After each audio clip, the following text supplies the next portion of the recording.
1526 میں پانی پت کی پہلی لڑائی میں بابر نے ابراہیم لودھی کو شکست دے دی تو دہلی کی ساری دولت بابر کے ہاتھ لگی، جس میں کوہ نور بھی تھا۔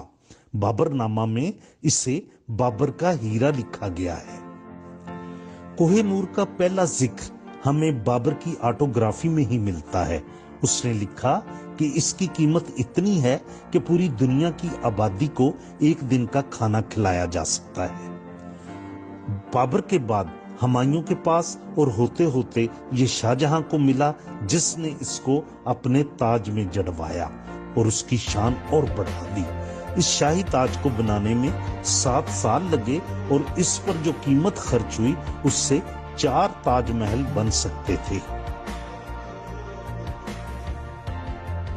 اورنگزیب نے وینس کے ایک جیم آرٹسٹ بورگیا کو حکم دیا کہ اس کو تراش کر ایک خوبصورت شیپ دے، لیکن اس نے اوور کٹ کر دیا اور اس کا وزن 793 کیرٹ سے 186 کیرٹ رہ گیا۔ اورنگزیب بہت ناراض ہوا۔ اس نے اس کام کی اجرت بھی نہ دی بلکہ بورگیا کا تمام سامان ضبط کر لیا۔ 1739 میں نادر شاہ نے دہلی پر قبضہ کر لیا۔ اس وقت دہلی پر مغل بادشاہ محمد شاہ رنگیلا کی حکومت تھی۔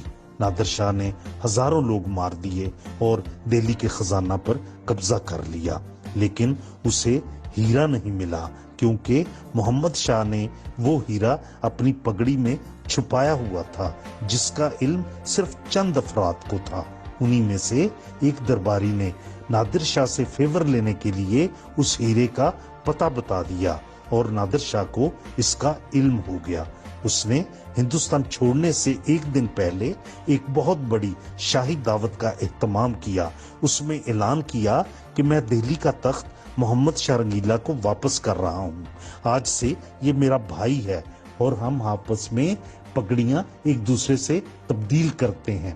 پگڑی اتار کر محمد شاہ کو دی اور محمد شاہ رنگیلا انکار نہ کر سکا۔ اس طرح ہیرا نادر شاہ کے پاس چلا گیا۔ اپنے کمرے میں آ کر نادر شاہ نے جب ہیرے کو دیکھا تو وہ اس کی خوبصورتی سے اتنا متاثر ہوا کہ اسے کوہ نور کا نام دیا۔ پرشین میں کوہ کا مطلب ہے پہاڑ اور نور کا مطلب ہے روشنی، یعنی روشنی کا پہاڑ۔ اسی دوران نادر شاہ نے اس کی قیمت کا تعین کرتے ہوئے کہا کہ اگر 4 پتھر مختلف سمتوں میں پھینکے جائیں اور ایک ہوا میں اچھالا جائے تو جتنی جگہ بنے گی اگر اسے سونے سے بھر دیا جائے تو اتنی قیمت کا یہ کوہ نور ہے۔ 1746 میں ایران میں نادر شاہ کو قتل کر دیا گیا تو اس کے جنرل احمد شاہ درانی نے ہیرا حاصل کر لیا۔ بعد میں احمد شاہ نے افغانستان میں اپنی حکومت بنائی اور درانی ڈیناسٹی کے بادشاہ شاہ شجاع کو 1809 میں ہٹا دیا گیا اور کشمیر میں قید کر دیا گیا۔ کشمیر کے گورنر عطا محمد خان نے اس کو اس شرط پر رہا کرنے کی پیشکش کی کہ وہ کوہ نور اس کے حوالے کر دے، مگر شاہ نے یہ ہیرا دینے سے انکار کر دیا۔ مہاراجہ رنجیت سنگھ کے سپہ سالار محکم چند نے اسے کشمیر سے قید سے آزاد کروایا۔ وہ 1813 سے 1815 تک لاہور میں مقیم رہا۔ لاہور پہنچنے کے دوسرے دن ہی مہاراجہ رنجیت سنگھ کا ایلچی رام سنگھ حویلی آیا اور شاہ شجاع سے ہیرا طلب کیا۔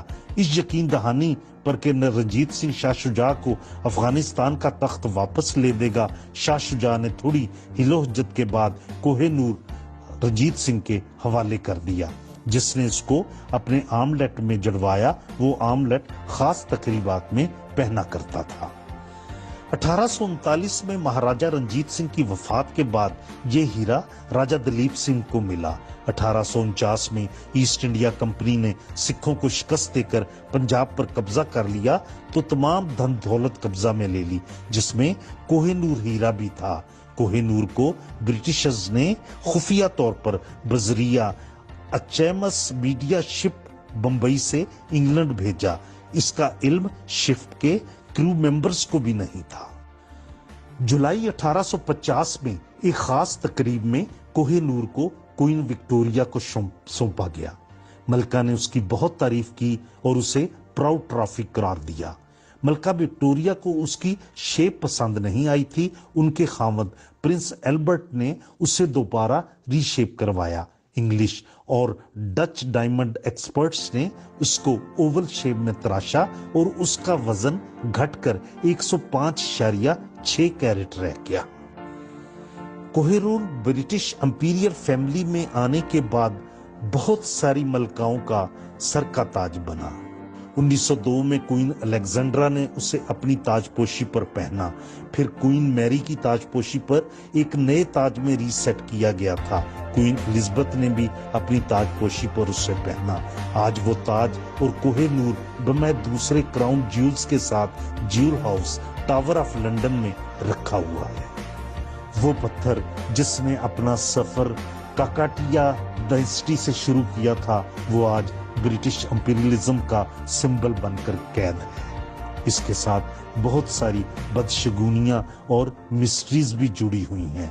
ایک ہندی عبارت ملی ہے جسے 1306 میں لکھا گیا ہے جس کے مطابق جو آدمی اسے اون کرے گا وہ پوری دنیا جیت لے گا لیکن ساتھ ہی اسے مصیبتیں ملیں گی. اسے صرف دیوتا اور عورتیں ہی پہن سکتی ہیں. تاریخ ان کا حشر دیکھتی ہے جنہوں نے اسے اون کیا. بابر 5 سال بعد مر گیا. ہمایوں سے حکومت چھن گئی. وہ جان بچا کر بھاگتا رہا. شاہ جہاں کو اس کے بیٹے نے معزول کر کے قید کر دیا. اورنگزیب کے بعد مغل سلطنت زوال پذیر رہی. نادر شاہ کا 1746 میں قتل ہو گیا. درانی ڈائنسٹی کے شاہ شجاع کو تخت سے ہاتھ دھونے پڑے. پنجاب میں سکھوں کی حکومت کا خاتمہ ہو گیا. برٹشز نے بھی اسے صرف اپنی کوئنز تک محدود رکھا. 1947 میں بھارت نے انگلینڈ سے اس کو کلیم کیا کہ یہ ہماری آزادی کا سمبل ہے. 1976 میں ذوالفقار علی بھٹو نے پاکستان کے لیے اسے کلیم کیا کہ یہ مہاراجہ دلیپ سنگھ سے لاہور سے لیا گیا ہے. طالبان نے اور ایران نے بھی انہیں اپنے ملکوں کے لیے کلیم کیا ہے. ایران نے اس لیے کہ نادر شاہ کا تعلق ایران سے تھا اور طالبان نے اس لیے کہ درانی ڈائنسٹی کا تعلق افغانستان سے تھا. آنے والے وقت میں لگتا ہے کہ یہ ہیرا برطانیہ میں ہی رہے گا. امید ہے آپ کو سونک پی کے ٹی وی کی یہ ایپیسوڈ پسند آئی ہوگی. بہت شکریہ.